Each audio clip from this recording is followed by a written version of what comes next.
As we delve into the annals of Pakistan's political history, we encounter the concept of political engineering. In essence, political engineering is the manipulation of political structures and processes to gain power or maintain control. In Pakistan's case, this phenomenon began to take shape soon after its independence in 1947.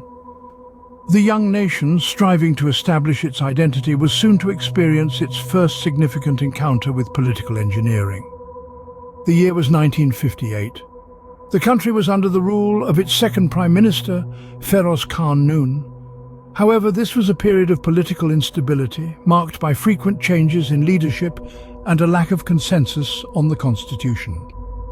The stage was set for the first imposition of martial law by Field Marshal Ayub Khan, who seized power in a military coup.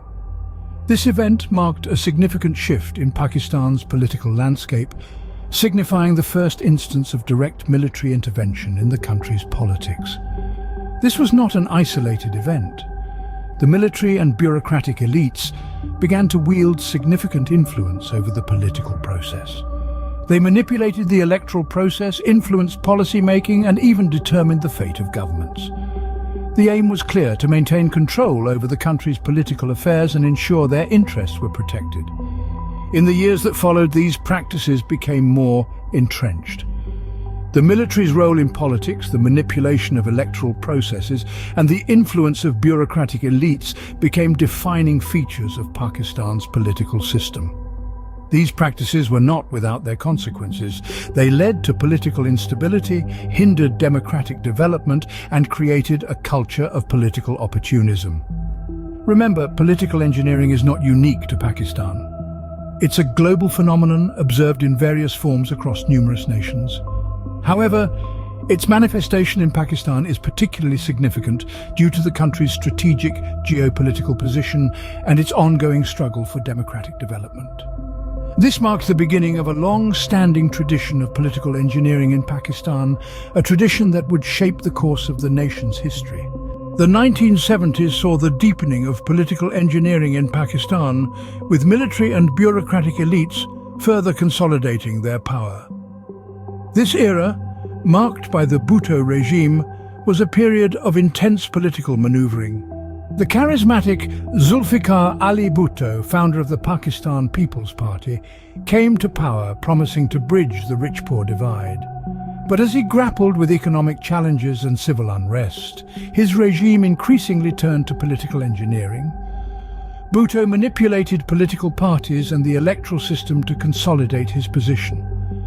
His regime was known for its heavy-handed suppression of opposition parties, and allegations of electoral fraud were rampant.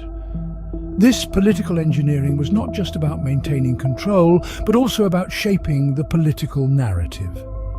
Bhutto's regime portrayed itself as the champion of the poor and downtrodden, a narrative that was carefully crafted through control of media and the political discourse.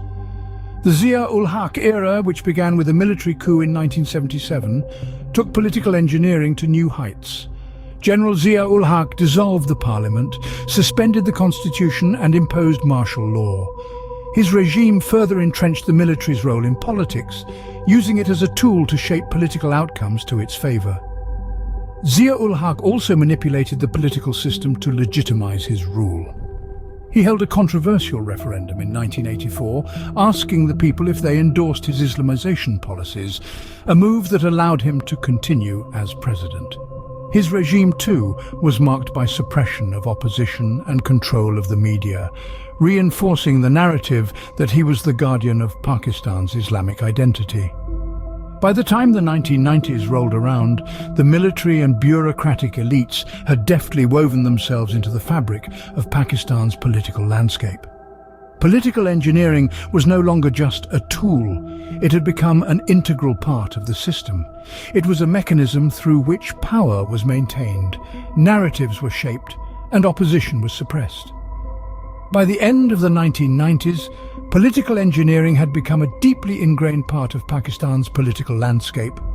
The stage was set for the next phase of political engineering, which would continue to shape Pakistan's political trajectory well into the 21st century. The dawn of the 21st century brought new dynamics to the political engineering scene in Pakistan. The turn of the century saw the military coup of 1999 catapulting General Pervez Musharraf into power.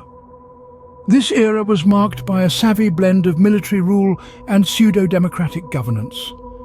The Musharraf era was not just a period of military dictatorship, but also a time of political engineering, where political parties were manipulated and controlled, further entrenching the military's influence in the political landscape. However, the winds of change were blowing. The mid-2000s saw a transition towards democracy, but the legacy of political engineering remained. The manipulation of political parties continued, with power being passed around like a game of musical chairs, from one political player to another. The emergence of new power players added another layer of complexity to the political scene. These players, often non-political entities, wielded considerable influence, further complicating the power dynamics within the country. Moreover, the judiciary and media, two pillars of democracy, found themselves playing pivotal roles in this new era. The judiciary, once a silent spectator, became an active participant in the political arena. Landmark decisions and judicial activism shaped the political landscape, often influencing the outcomes of political battles. The media, on the other hand, emerged as a powerful tool for shaping public opinion, sometimes used as a pawn in the game of political engineering. The 21st century has seen an evolution in the methods and players involved in political engineering in Pakistan. The strategies have become more sophisticated, the players more diverse, and the stakes higher. Yet, despite these challenges, the spirit of democracy persists. Despite the challenges, the resilience of democracy in Pakistan remains a beacon of hope amidst the shadows of political engineering. The effects of political engineering on Pakistan's political, social, and economic fabric have been profound. In the realm of political institutions, political engineering has led to a cyclical pattern of instability. Frequent changes in leadership, often through non-democratic means, have undermined the authority and legitimacy of these institutions. This instability has created a culture of short-termism, where leaders prioritize immediate gains over long-term planning and development. The socio-economic development of Pakistan has also been significantly affected.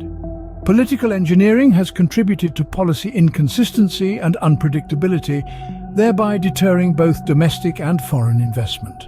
This lack of investment and the ensuing economic volatility have hindered the country's development, exacerbating issues of poverty, unemployment, and inequality. The impact on civil-military relations is another critical aspect. Political engineering has often tilted the balance of power in favor of the military, at the expense of civilian institutions. This imbalance has fueled a cycle of military intervention in politics, undermining the democratic process and civilian authority. Pakistan's international reputation has not been spared either. The country's frequent political upheavals and perceived lack of democratic stability have raised eyebrows globally. These perceptions have impacted its diplomatic relations, foreign aid, and investment prospects.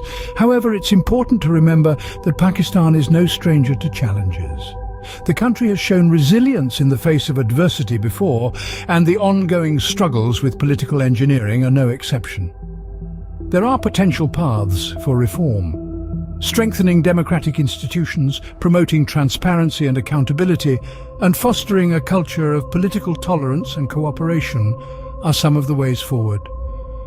The road ahead is undeniably difficult. It involves challenging entrenched power structures and confronting the ghosts of the past. But the stakes are high.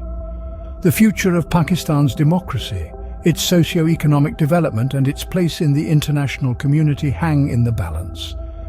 The journey forward is filled with hurdles, but the quest for a robust and resilient democratic system in Pakistan continues. The saga of political engineering in Pakistan is a testament to the tenacity of its people and the resilience of its democratic ideals. Let's take a moment to look back at the journey we've taken together in this exploration.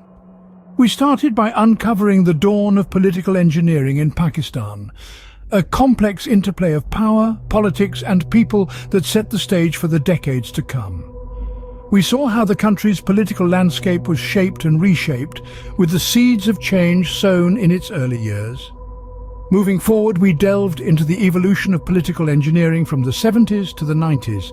The era was marked by significant shifts, with the rise and fall of political entities, the introduction of new ideologies, and the relentless pursuit of power. It was a time of transformation, a period that saw the emergence of a new political order and the relentless march of democracy. Then we transitioned into the 21st century, a time of unprecedented change and uncertainty. We witnessed the maturation of political engineering, with its strategies and tactics becoming more sophisticated and nuanced. But despite the changes, the core tenets of democracy persisted, with the people of Pakistan continuing to fight for their rights and freedoms. We also examined the impact of political engineering on Pakistan. The effects have been profound and far-reaching, affecting every facet of the nation, from its economy and society to its culture and identity. It has been a force of change, a catalyst for progress and development, but also a source of conflict and strife. The story of political engineering in Pakistan is one of resilience and determination, a saga of a nation's struggle for democracy and justice. It's a narrative that continues to unfold, with each chapter adding to the rich tapestry of its history. While the road ahead is fraught with challenges, the indomitable spirit of Pakistan's democracy gives us hope for a brighter, more equitable future.